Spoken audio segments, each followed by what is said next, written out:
আজকের পর্বে এমন এক মুখোমুখি সংঘর্ষ যা বদলে দিতে চলেছে জোয়ার ভাটার পুরো গল্পের গতিপথ। যে ভানুকে এতদিন বন্ধু ভেবে বিশ্বাস করেছিল নিশা, সেই মুখোশ আজ খুলে গেল প্রকাশ্যে। বিশ্বাসঘাতকতা, আবেগ আর প্রশ্নবিদ্ধ সত্য সব মিলিয়ে আজকের এপিসোডে তৈরি হয়েছে তীব্র উত্তেজনা।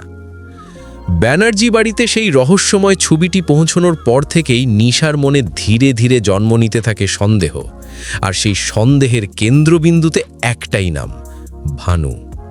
ঘটনার সূত্র ধরে নিশা নিজেই পৌঁছে যায় ভানুর ঘরে, সত্যটা নিজের চোখে দেখার জন্য। ঘরে ঢুকেই নিশার চোখে পড়ে দেয়ালে ঝোলানো একাধিক ছবি, কিন্তু তাদের মধ্যেই রয়েছে সেই বিতর্কিত ছবিটি যেটি সব প্রশ্নের জন্ম দিয়েছিল।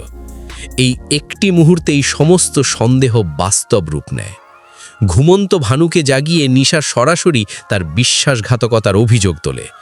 আবেগের তীব্রতায় সে ভানুকে থাপ্পড় মারে এবং জানিয়ে দেয় বন্ধু সেজে পেছন থেকে আঘাত করার শাস্তি সে কখনো মেনে নেবে না।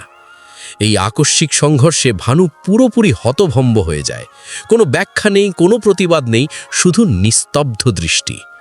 এখানেই উঠে আসে সবচেয়ে বড় প্রশ্ন, ভানু কি সত্যি একাই এই ষড়যন্ত্রের নেপথ্যে, নাকি সে কারো বড় খেলায় কেবল একটি ঘুঁটি?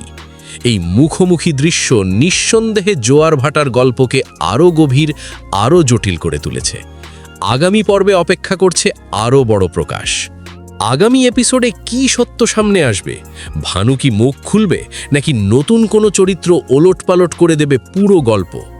এই সব প্রশ্নের উত্তর জানতে নিয়মিত দেখুন জোয়ার ভাটা, প্রতিদিন রাত ৯টায় শুধুমাত্র জি বাংলাতে। আর আপনি যদি চান প্রতিটি পর্বের বিশ্লেষণ, চরিত্রের মনস্তত্ত্ব আর গল্পের ভেতরে লুকানো ইঙ্গিত, তাহলে এখনই চ্যানেলটি সাবস্ক্রাইব করুন এবং বেল আইকনে ক্লিক করতে ভুলবেন না। পরবর্তী ভিডিওতে আবার দেখা হবে নতুন বিশ্লেষণ আর বড় আপডেট নিয়ে।